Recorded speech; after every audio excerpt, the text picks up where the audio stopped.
Well, hi, everyone. Dave Shore, and it is that time. It is a Friday, 5 o'clock Eastern Standard Time. We hit the finish line first for all of you throughout the rest of the country that are still slaving it away on a Friday afternoon. But this little thing I call Live at 5. Took a couple weeks off. Enjoyed holiday weekend last weekend. Just giving just a couple of minutes to let some of the folks join us who are getting their notifications. And then we'll trim off the front of this for the show that you can watch the rest of the time on my YouTube channel. You can search Shore Sports Media for that, find that, or you'll be able to watch it right here on LinkedIn or Facebook as well. Got a great show for you coming up today, and we're going to get that started. And why don't we go ahead and just get it started right now?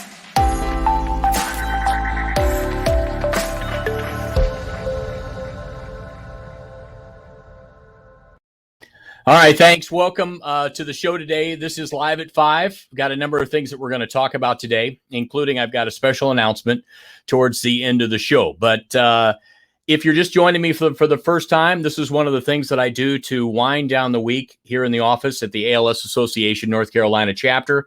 It's been a long week. It's sometimes a hard week, and you end up doing a lot of work. And I just realized that I love the world of content, and I love especially talking to people that I like to say are much smarter than me. You know, they've done very successful things, and we try to bring a wide range of guests throughout the course of things. And I've got an announcement on a couple more that will be joining me in the month of June. Let me welcome in today's guest.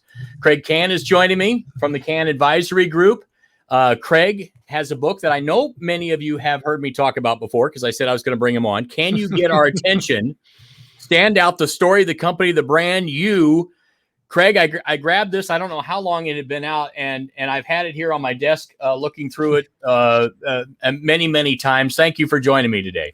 Well, first off, it's a pleasure. I'm humbled. I'm honored. And I guess I didn't need my product placement behind me because you've already got it for me. By the way, Dave, I never knew you were a jockey in the Kentucky Derby. That picture over your shoulder, I mean, my gosh, you look good in the checkered shirt there. Yeah, you know what? That's a great Secretariat. One of my little purchases there of a limited edition print, but I wish, and that would be a very unsuccessful horse if I was atop it. That's for darn sure. Craig, one of the things that I found interesting, like me, you spent many of your years in the broadcasting industry. You were a studio host for NBC Sports' Golf Channel. Tell me the years that you were on the Golf Channel, Craig. Well, I was very fortunate, Dave. I was one of the original 6, and I'm not talking about the NHL. I was there in 1994, December, before the launch in January of 1995. And I always remember I was in Kalamazoo, Michigan at the time, Kalamazoo, Grand Rapids market, doing local sports. I really loved my job. I loved the people up there. They were terrific. And I got this call from my agent who said, there's this new Golf Channel starting. And I was like, what? You know, I really liked golf. I'd covered it on the PGA Tour Champions. There was an event in Michigan. There was one in Fort Myers when I was down in the Fort Myers, Naples market. And so they said, they're interested in you. And I said, really? They had already sent a tape. And I said, I'm interested, you know, let's further the process. And lo and behold, it wasn't all that long later that I got a phone call back, and they flew me down first class, by the way, for an interview. I mean, that blew me away. Now they flew me back. They flew me back coach, Dave. And for those that read the book, I tell that story. I still to this day can't figure it out, but it's funny. So Mike Whalen was in charge of all the content and all the production and everything. And he saw something and was a believer in me and gave me an opportunity to be a PGA Tour beat reporter and a host on Golf Central. And so I was there from day one, January of 1995. And I spent about 18 years there. I left in 2011, late that year, for another opportunity to be a chief communications officer at the LPGA. But I will say this, and I don't know what kind of questions you want to throw at me, but I'm not sitting here talking to you today without the opportunity that I had at Golf Channel. I don't think I have any of the platforms that I now have, if not for the confidence that was born from my opportunity at the Golf Channel, the people that I worked with, the shows that I was able to host, the events that I was able to cover.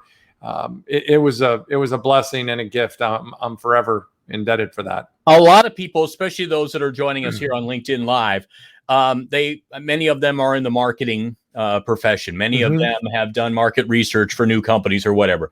Let's talk about, because I remember launching a couple of sports radio stations and doing that market research and knowing that going in, there had to be something that would go in our favor for this to work. What was it for the Golf Channel, that pivot point that this was either going to work or it was not? What was the turn? Yeah, that's a great question. I was on a podcast the other day with my former co-anchor and very good friend Brian Hammonds, who was the original guy hosting Golf Central, and we were talking about a lot of these different things on his podcast. And I think the thing was hard work, belief, a bunch of people that were pulling on the rope in the same direction and didn't want it to fail. Arnold Palmer and Joe Gibbs started it, not Joe Gibbs, the football coach and the guy involved in NASCAR, but the entrepreneur. And they had a big belief, and they adjusted, they pivoted as needed. There was one period of time, we were talking about this, where apparently there was big rumors that they weren't going to make payroll, and Mr. Palmer had to come through. And a lot of people kept putting things forward to keep us going. But at the end, it was the people. It was the hard work. It was I want to say it was a mom and pop shop, because that's how it felt. It was a family. Everybody was doing whatever they could. I mean, literally, I was putting 4 to 5 packages a day together when I was out on the road at PGA Tour events for all the various shows. And it was a grind, but it was a lot of sweat, equity, a lot of tournaments, a lot of hard work, and just a belief that we weren't going to let this thing fail. Yeah, and I think that, when you look at the success for leagues in general, let's say the NBA, without the 80s and 90s of those guys laying some of the foundation, did the actual participants themselves help in the success of the Golf Channel?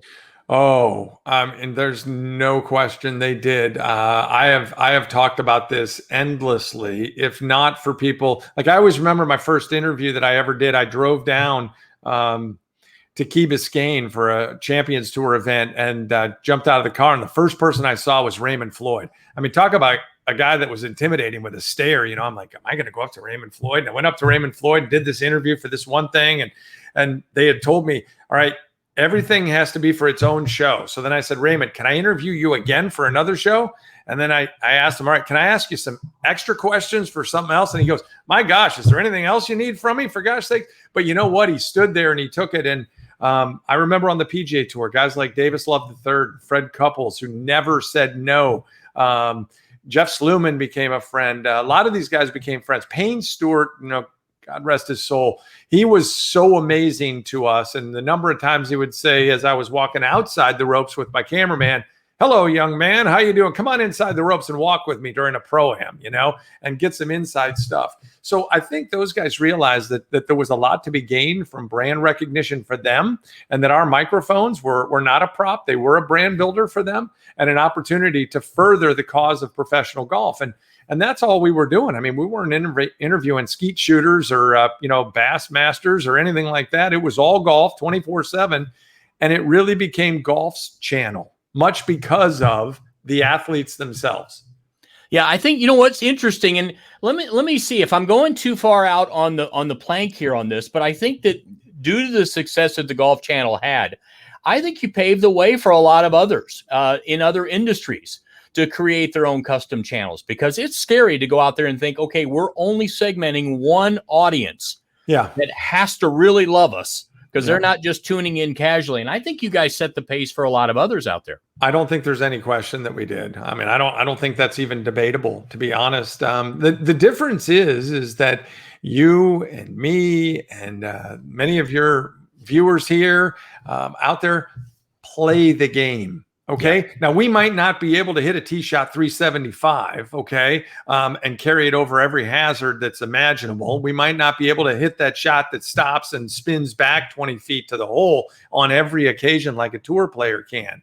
But you know what? We play the game and we love the game. And there's a connectivity, if you will, between the average golfer, male, female, kid, adult, grandparent, with a channel like that. Now, you can't say that about the NHL, because I can't skate like some of the greats, Patrick Kane and some others, right?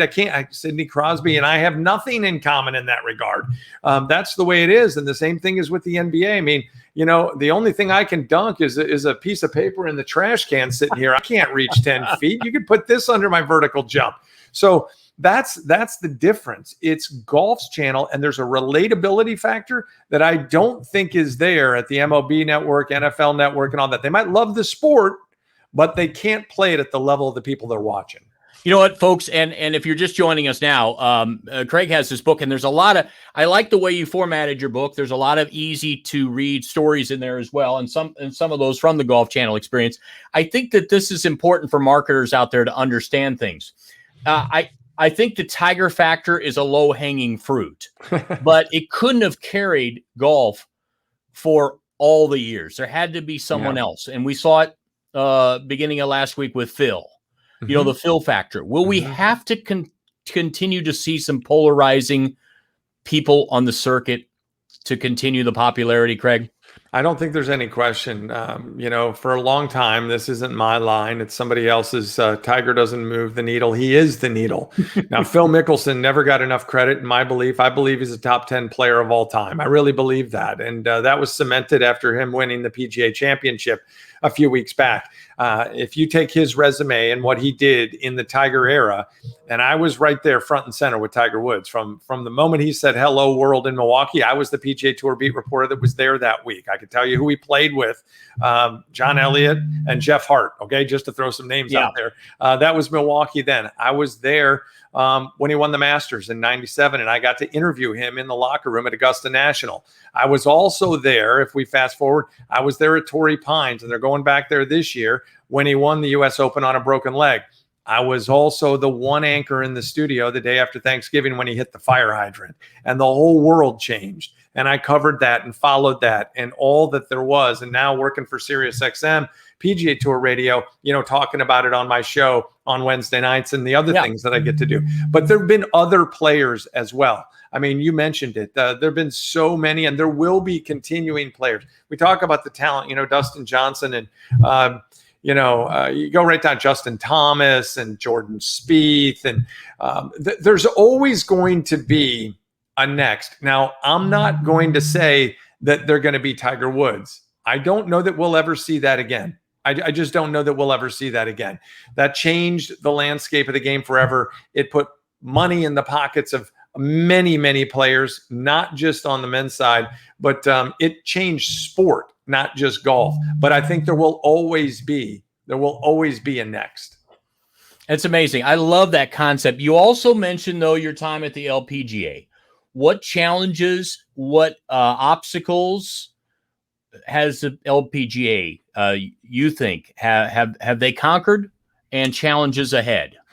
Well, I feel like I was there at the exact right time, to be honest. I remember sitting there, a lot changed for me in 2009 when the whole economy went in a different direction, and Comcast and NBC and everything changed with Golf Channel. It became much more corporate, and my schedule changed, and I still did a lot of great things there, in my role that I was proud of and got to be a part of.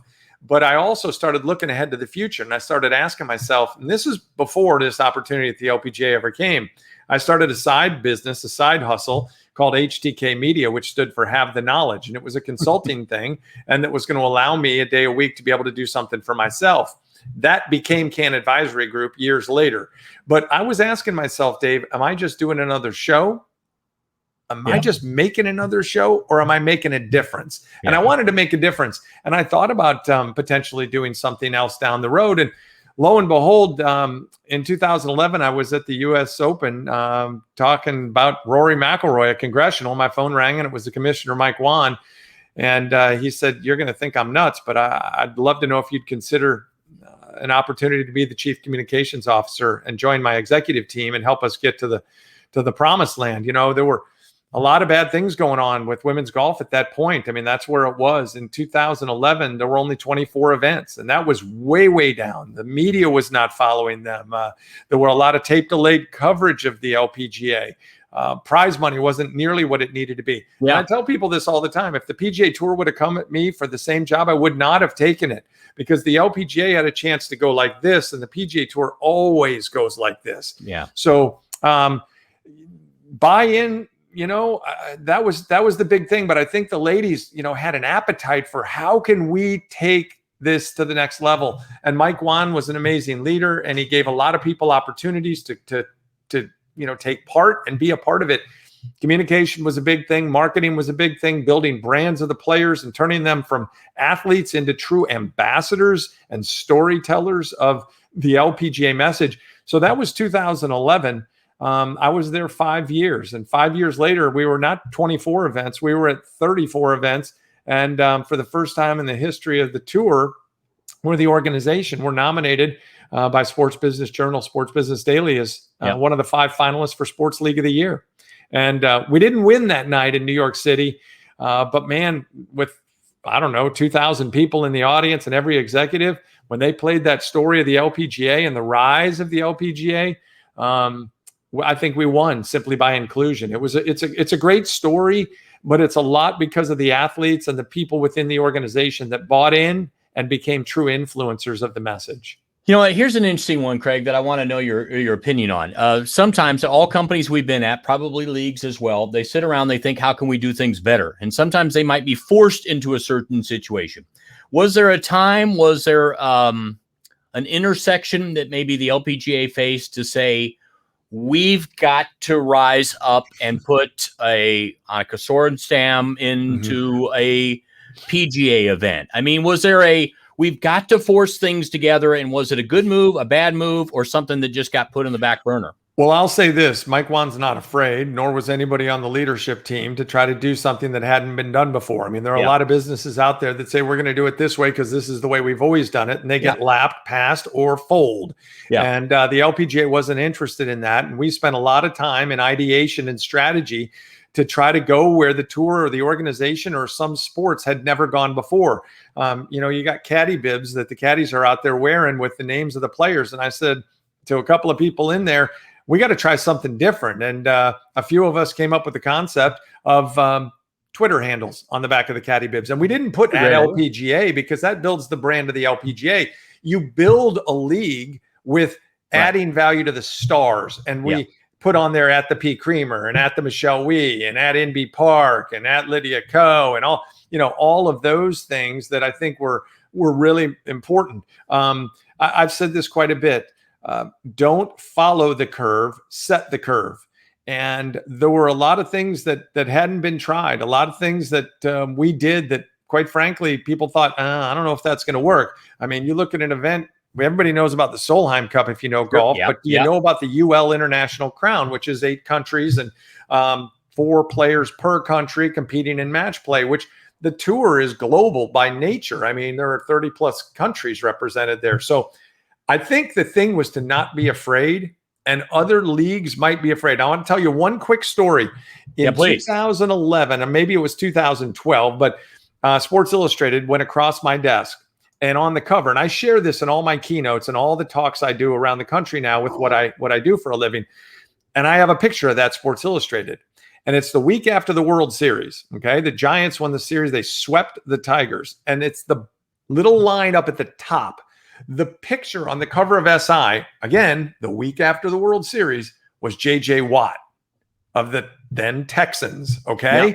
And I thought to myself, holy smokes, I'm not Rob Manfred. I'm not the commissioner of Major League Baseball. I don't run communications for them or marketing, but I can promise you they're all sitting around right now scratching their heads going, wait a second, this is America's pastime, and we're not on the cover of SI. There's no home run swing, champagne celebration, or MVP. It's J.J. Watt, football's king. And I thought to myself, as a marketer and a communications person, we gathered our team around, and I said, look, if Major League Baseball is struggling for attention, what about the LPGA? Golf is a niche sport. The PGA Tour is the big brand.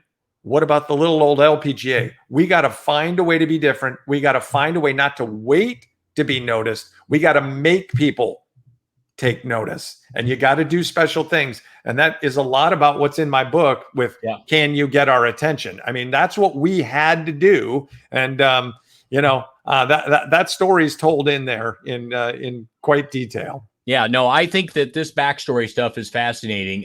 Craig Cann is joining me here on Live at 5. We're not going to take a whole lot more time because I know Craig's time is valuable too on a Friday night, but you can put a comment in. You can ask a question as well. Here, just type it in on the social media platform that you're watching this. Craig, I've told this story before. when I asked Coach K, why is it that world champion coaches like that are paid so well to companies and speak to them? You're a guy with Can Advisory as well that goes and leads seminars and speaks to groups. Yep.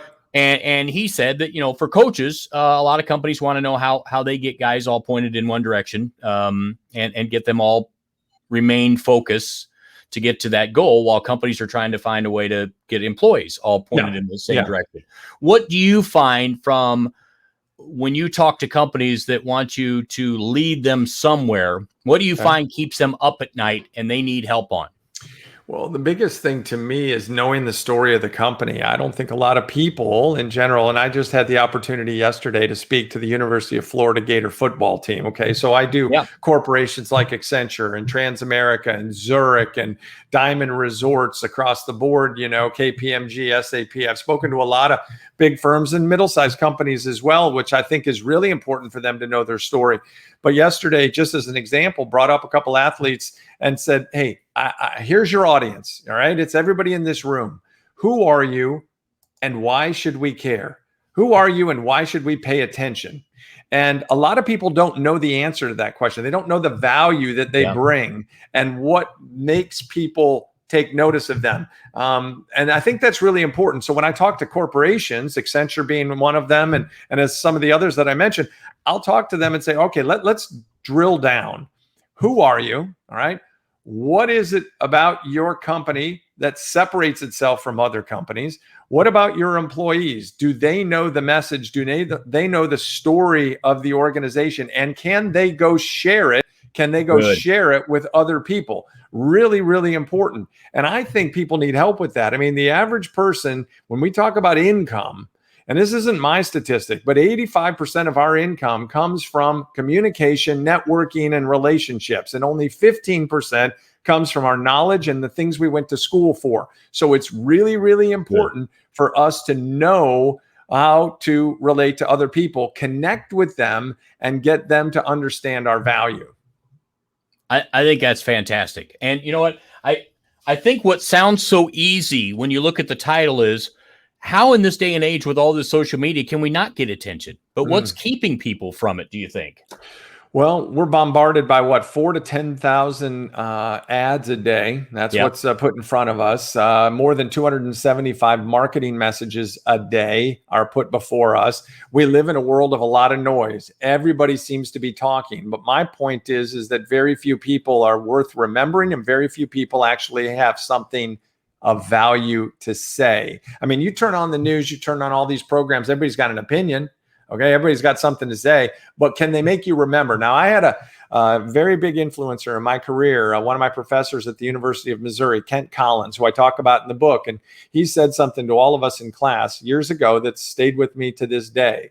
You can't preach to anybody unless you can get them into the church first.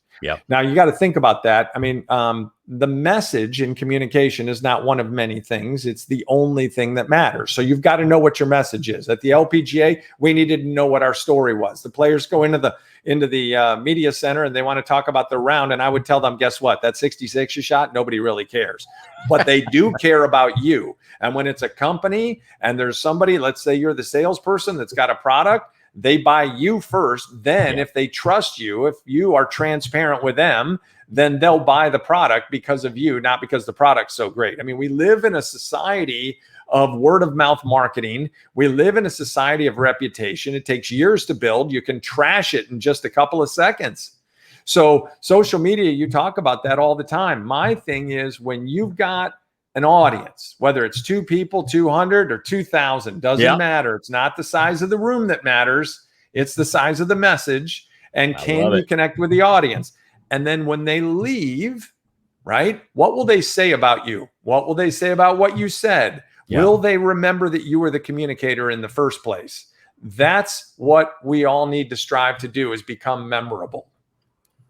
Well, I could tell you love what you do. I forgot to ask a golf question. I think it would be, did people assume that because you were around it, you must be darn good? Are you darn good? So there's a story there. So in 1995. I was very fortunate to be one of the guys that got to cover the Masters for the first time that the Golf Channel ever had credentials. And Ben Crenshaw won that year. And there's a media lottery. And I actually Yes, I know somehow that. drew the right straw and got to play. And at the time, I was about a 10 handicap probably. I shot 88 that day with no warm-up. Back then, there was no practice range that we were allowed to really use. And I had to start on the 10th hole. And I can tell you, Amen Corner comes up really, really quick, okay? So 88, I plotted my way around. I had the scorecard and everything. And I was pretty proud of that, to be honest. I got my handicap all the way down to about a 4.7. Oof. And my favorite day in my golf career, I've played Pebble, I played Augusta and all that, but I shot 74 at Whistling Straits with a bogey at the last. And I'm kind of proud of that, especially since the Ryder Cup will be there.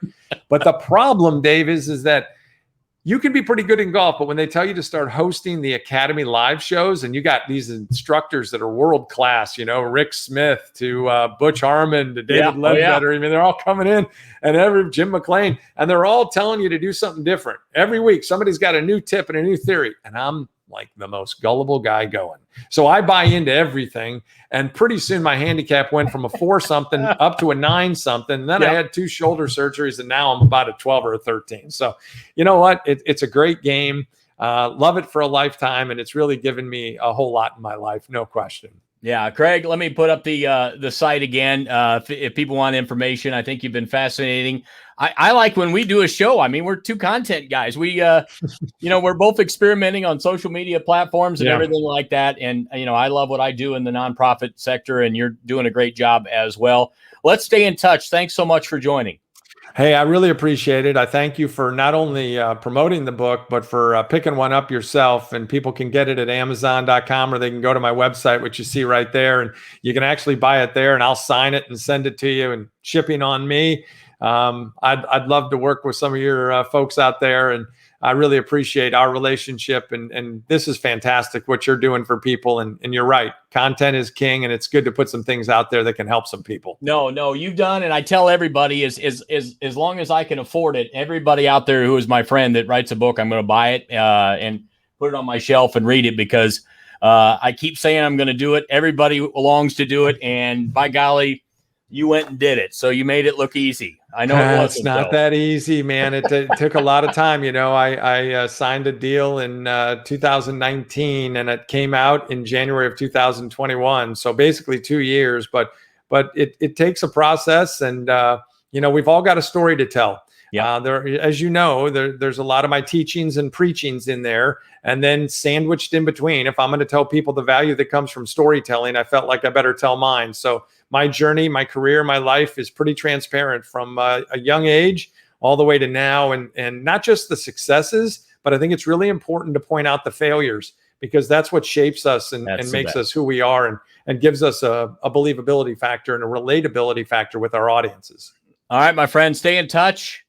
People will be able to watch this. That's what ends up happening, I see, is most people watch this on a Saturday or Sunday as they catch up here on social media with some of the programming. Talk to you soon, Craig. Appreciate it, my friend. Thank you so much. Yeah, Craig Can, very interesting, exciting guy as well. Thanks so much for joining us for that. I'm not going to go anywhere just yet. I've got a couple more things that I want to announce. And let me do that right now. Let me put up something right now. Everybody knows that that ALS is very important to me. It's not only my day-to-day job, but I lost my mom to ALS in 1992, early on in my broadcast career. We have a huge event across North Carolina here coming up on June 26th. It's the Walk to Defeat ALS, and we're still doing it virtually. Anybody can walk wherever they want. So I have my walk team ready to go, and I've got the QR code right here up in the corner of the screen. You can actually hold that phone up right there, and you can get that. And if you feel inclined, I would appreciate it. You can either join my team or you can make a donation. I was thinking today, over the next few weeks, can we raise $4,000? I think I know we can. But I put it at that. But here at the chapter, we've been very busy. My team has been very busy. But if you'd like to, I'm going to continue to do something maybe I I keep getting crazy thoughts. I kind of miss the telethon days. I told many of you that back in when my mom was first diagnosed with this, I was doing the MDA telethon. I will post this on social media, but I found this photo. There I am with the great Brad James, longtime weatherman at Channel 36 in Lexington, where I was an anchor as well. And there we are hosting the local edition there at the mall in Lexington of the Jerry Lewis Telethon. And one of the fascinating things about the telethon is that they would put on entertainment, and then obviously you knew why we were there as well, to give to what was needed, and so you'd provide entertainment. I keep every once in a while thinking, you know what, I can't go all night anymore, but I do want to do some sort of a marathon day where we just have a bunch of guests and see if we can do it as a fun sports talk telethon. I always do want to use my platform, what I do, to help others. And fortunately during this time, during COVID, we never had to stop any of the funds that went to help ALS patients and their families throughout the state of North Carolina. And by the way, you see the photo right up there. The great Lou Gehrig. What a wonderful day we had the other day to see Lou Gehrig Day after all the work that so many did. My thanks to my friends, Torrey Hunter, Gabe Kapler of the Giants, Colin Coward. You guys answered immediately when I asked if you would sign on to the petition that was presented to Major League Baseball to make that happen. And so I so appreciate my friends there doing that and helping to get that going, because all the great people that put their names down, former players, current players, managers, we did it here locally with our friends at the Durham Bulls. Had a wonderful time despite the rain on Wednesday night. I think it was Wednesday night, right? The 2nd. So let me tell you, coming up next week, Craig Can was fun. I'm trying to get all kinds of guests. Next week, he just texted me to let me know that he is coming on. Andy Bernstein. You might not know Andy Bernstein. Andy is the epitome of a Hall of Fame sports photographer. Okay. And if he hasn't taken the photo in NBA history, I don't know who has. So he'll join us. He was at the Hall of Fame activities a couple of weeks ago. That's why he couldn't join me in May, because he was there for a man that he took so many photos of, did so many projects with. He was there for the induction posthumously of Kobe Bryant. And so Andy Bernstein will have some stories. And you know what? I'm going to get some tips, and we'll give you some tips on taking those perfect photos, okay? Because I'm going to show Andy Bernstein a classic photo that I shot of him working in the NBA.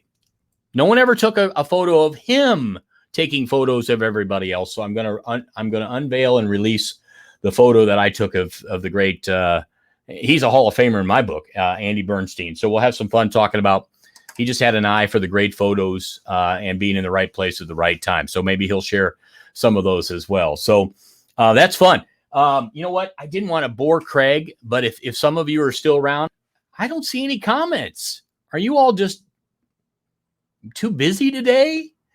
I don't see anything written, but you know what? There's some weird things in algorithms. But when Craig was saying about, can you get our attention?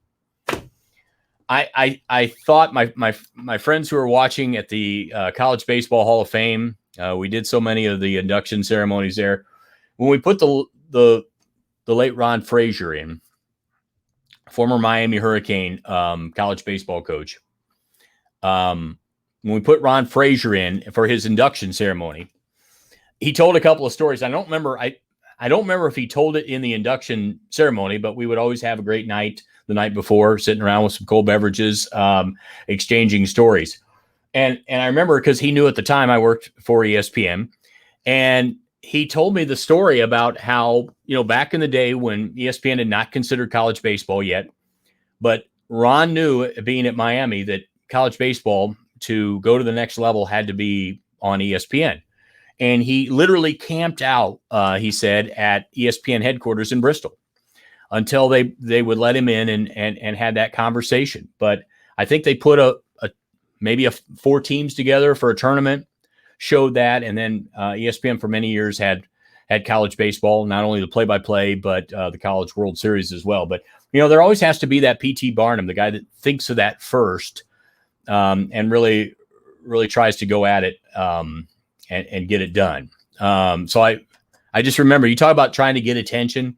That was those early days. Hold on. I meant to do this last time.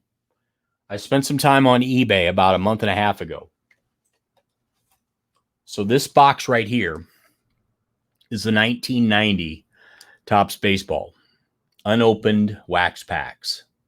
Okay. So I ended up getting 89, 88, 87, 86. And then I found 85 and it was like $900. And so I was like, I'm stopping after 86, 5 years or whatever, however many I got. So here we go. Okay. We open one live right here. Okay. The only thing I will not do is chew the gum. Here it is.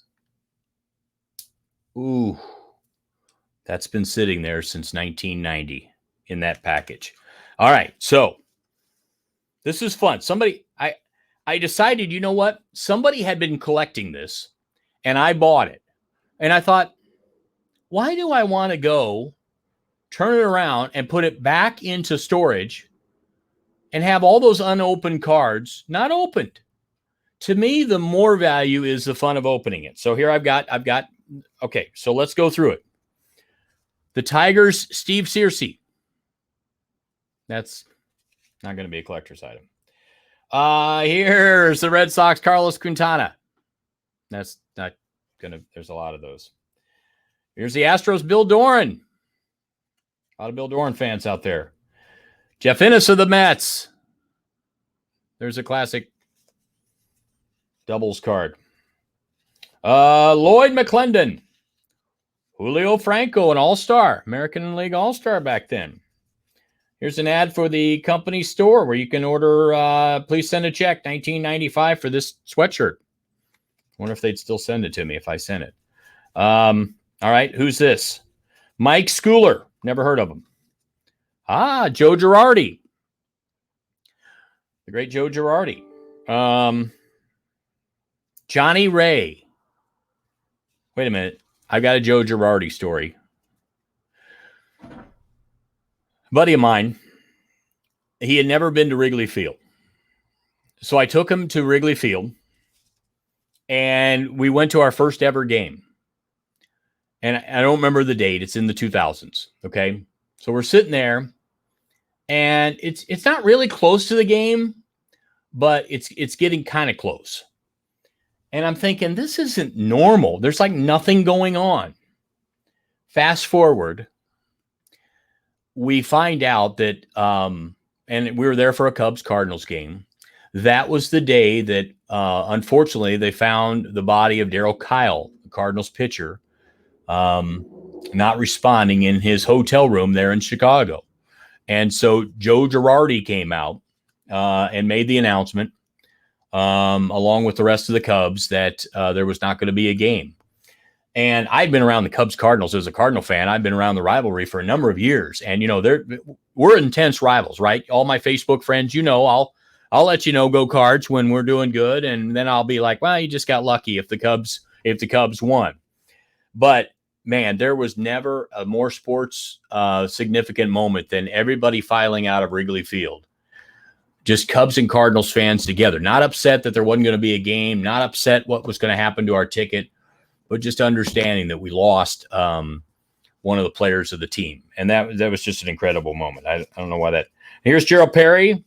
I know you guys are getting very, very jealous. Marty Barrett. Oh, Tom Herr, great Cardinal. Oh, he's a Philly there. There's a factoid. Tom's favorite leisure activities include swimming. Ernie Witt, classic. I'm warming up with the bat behind my back because I don't have any action photos of me getting a hit. Here's Mike Brumley. Oh, look at that action photo. A lot of Tigers in this one. Oh, Steve Searcy again. So there's my pack. That's why I open these. I have about a grand total value of about 3 cents now because I don't have any rookie cards or famous people in there. But I had a lot of fun, and I got the smell of old bubble gum. All right, well, that's going to about do it.